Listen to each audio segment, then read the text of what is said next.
like a rebuttal? Would I? Come on up. Have a rebuttal. Point of order. Point of order. Point of order. Being a good Toastmaster that I am, That's all right. I always have these little bag tricks. Go to need my glasses though. We do get a little older, we do need these. I tell you, I was such a bad Toastmaster, I actually needed two mentors, and I got two of the best in Gary and Ted. Right? Ted's kind of like my older brother, even though he never laid that on me much. And Gary's like my younger brother who thinks he's my older brother. But I'll tell you, the art of roasting takes some real learning. You need to be able to research it. You can't just come out here and just roast somebody you've never even looked at an oven. Right? I mean, you've got to take this seriously. That's why when I get ready to roast someone, I do my research. And I found this book, Roasting Made Easy When Everybody Around You Looks Like a Turkey. This is on the bestseller list for roasting, I tell you, okay? As a matter of fact, let's take a look at a couple of chapters, right? And you know, it really pains me because I had a hard life as a kid. I really did. I did. I was an ugly kid. I was really, I was so ugly. I was such an ugly kid. Yeah. I was so ugly that whenever they had a group picture, they always gave me the camera. Yes, I'm serious, right? I was so ugly, right? That I went to see my psychologist. He says, you know, you're sick. You got mental depression. I said, well, I better get another opinion. He says, you're ugly too. I'm serious. I was a very, very ugly child. Just, you know, and it sort of pervaded me, became a part of my spirit, you know. I don't know. Such an ugly kid. No, I lost some pages here. I'm doing a Lorna now, but it's all right. My excuse is chemo. What's yours? No, but seriously, I was such an ugly kid. My folks would take me to school, right, and they'd give my mom a ticket for littering. It was so bad. I would go to the park, right, and go to the sandbox. The cats would cover me up. It was real. I was an ugly kid, but I'm like a swan. I came out of that. My wife is going, shut up. Well, it's my turn, baby. I'll see you in a year. But anyway, so much about being ugly. It's because I came out of it. I feel like the ugly duckling became the beautiful swan when I joined Vincent's speeches, right? And all of you wonderful people, but some of you in particular, I do have some information on. I found in this book some stuff about a few people. And let me tell you, first on my list was a guy named Brian. Brian, thank you for your words tonight. I really enjoyed them. Right? And I know how you hate cliches and all that sort of stuff. And I mean, Brian gets so agitated. If you ever saw him, if you ever just focused on him, if I'm standing here and I say something he doesn't like, he'll do the eye roll, you know. Or he'll do the neck twist. And there's always the table tap. Right. Well, you got to do the lambada after I finish this one. Because here's a little ditty I wrote. It contains every cliche that you've ever heard. And it's for you, Brian. Here we go. Without further ado, I want to set the record straight. Brian Hatano is just a chip off the old block. You might think he's all fun and games or all talk and no action, but knowing him like I do, you can bet your bottom dollar he's the type of guy who can just shit can be sharp as a tack. Excuse me. He's an average Joe. He's an average Joe who's tough as nails and quick as a bunny when it comes to wordsmithing. Needless to say, notwithstanding, Brian will show for a meeting even if he's sick as a dog, looks like death warmed over, or out to lunch. Whenever he's present at a Toastmasters meeting and takes a role, he's almost always letter perfect, neat as a pin, and happy as a clam. Do you think Brian will let you down? In your dreams. If you have a slip of the tongue at the lectern or make up simple faux pas, Brian won't jump down your throat. There are times when he can lay down the law and come across as letter perfect and hit you with everything but the kitchen sink. He's done it before and he'll do it again. But he doesn't keep his nose in the air. He'll come down from his ivory tower and he can forgive and forget, live and let live, and operate free and easy. He's been known to stop and smell the roses. When it comes time for Brian to put on a real dog and pony show, he can shine like a new penny. When you're down in the dumps, he can lighten your load with the greatest of ease. If you're running around in circles, Brian can set your mind at ease, and you'll be pleased as punch. Be that as it may, Brian has been and will always be a man among men, a chip off the old block, and a force to be reckoned with. After all, he's a Toastmaster's Toastmaster, and I say that without batting an eye. That's definitely one to remember.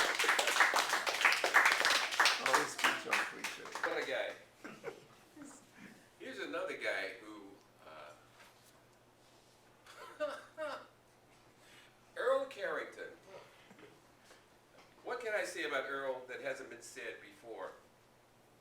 Where the heck should I start? Well, I'll tell you where I'll start. I really admire this guy. And I tell you what, I admire any Toastmaster that has the intestinal fortitude, the guts to come to a party in a baby diaper. Many of you don't know this. It is truly, and I mean this with all respect and love, one of the most disgusting things I've ever seen in my life. I was really worried about him for a while. I mean, you know, if you know Earl just a little bit like I do, right, he probably heard too many Steely Dan records, right? I mean, he was, there's the word toke comes to mind. But we won't dwell on that. But anyway, I was concerned about you that night. I was so concerned about you when I saw you in those diapers, oh my God. And here he is, he had a couple of beers, did 3 or 4. Well, you know, if something had happened in that diaper, you would not have had anything to change. Whose house we were at? We were at Jerry's house. Remember that? We were at Jerry's house. There are no little kids there. There are no diapers there. But I tell you what I do have. I thought I'd give you some so that if you ever show up again, you would have some extras.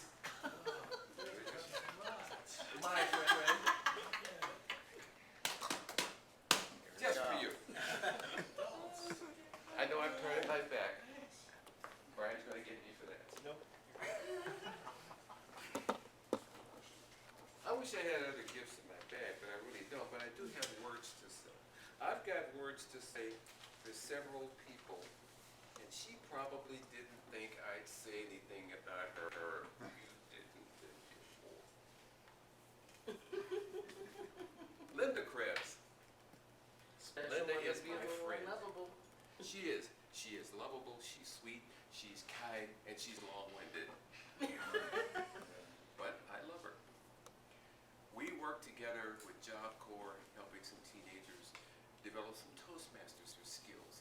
And one night, I guess I had a car problem, and I asked her for a ride home. She wasn't expecting that, but but she was so sweet. She said, "Of course, Ed." And she was ripping all of this stuff out of the passenger seat, throwing it in the back. I get in, and she starts the car, and we drive out of the driveway at about 10 miles per hour, and we stay at 10 miles per hour until I get home in Elk Grove.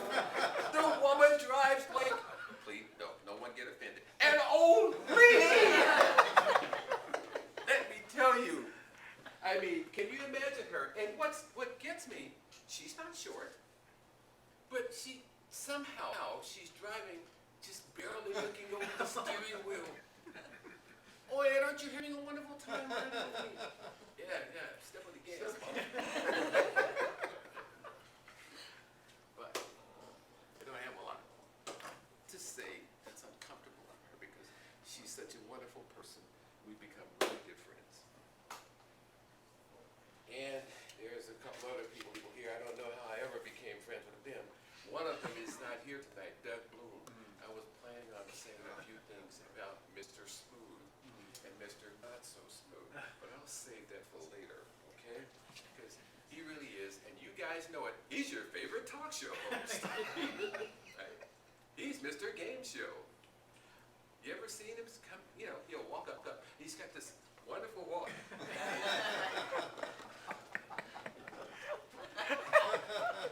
That's Doug, right? He's got the blue shirt on, the tie. He says, and he talks like that. "I've got the blue shirt on, I've got the tie. I keep a tie with my blue shirt." You know what I'm saying?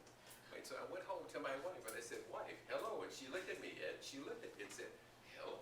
And I said, "How are you?" "I'm fine." That's what my wife says when I say hello to her. That's the way Doug talks. He can make you laugh just by saying hello. Right? A couple other people. I can't say much about Ted, right? Because if I did, he'd smack me. Ted's my big brother. I'm serious. I was so bad as a Toastmaster when I walked in here. I actually needed 2 mentors, right? Talk about breakfast with Earl. Ted, I had breakfast, lunch, dinner, and snacks in between, right? But Ted was more like an older Indian chief. He never worried about, Ted, I don't know, man, what's going on, man? I can't get this speech right. Ted, I'm just, I need to get this leadership thing going. And Ted, he says, "Smoke peace pipe, Ed. Shut up." Just shut up. Relax. Let's go have some lunch. I love that about Ted, right? He's a very mellow guy, right? However, there's one guy, right? This guy, Gary Pettigrew, my little brother who acts like my big brother. And Gary, if you know him, he never gets upset. Never. Right? And he can chew you out without ever saying anything negative. I've got something written down. Right? I'd say, Gary, I think maybe we should take the meeting over to this facility. We should do this. He'd say, "Oh, Ed, you can't do that." I mean, he would say it with just that type of behavior, right? Or, "I feel like taking a bomb and just throwing it in here and blowing the whole thing up." Gary, I would give that a second thought. Gary was the most calm, coolest guy I've ever met. He never gets upset, except one time. I saw him get upset one time, and that's when Beverly did not win a contest. You remember that? I do. We were up in Tahoe, and Beverly did not finish first place. And I heard Gary say words I never thought I'd hear again. He said, "That giant woman became a kid." I said, "Gary." He said, "I didn't mean that." But that's Gary. But he is my second mentor, but first in my heart. gonna leave my wife out of this because I gotta go home with her. Smart move, smart move. Smart move. Smart, very smart. But I warn you, young lady,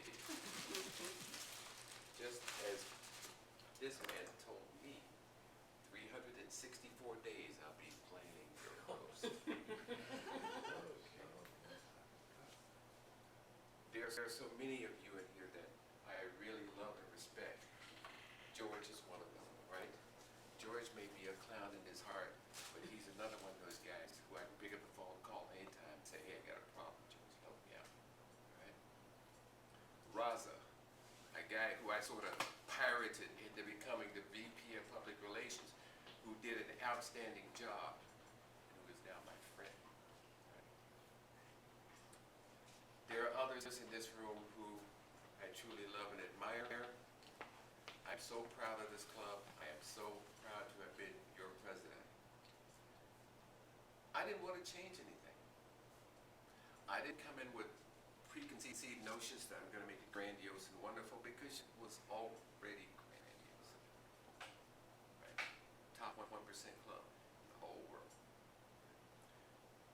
The best I could do was just honor you with my presence. I truly, truly mean this. I love this club.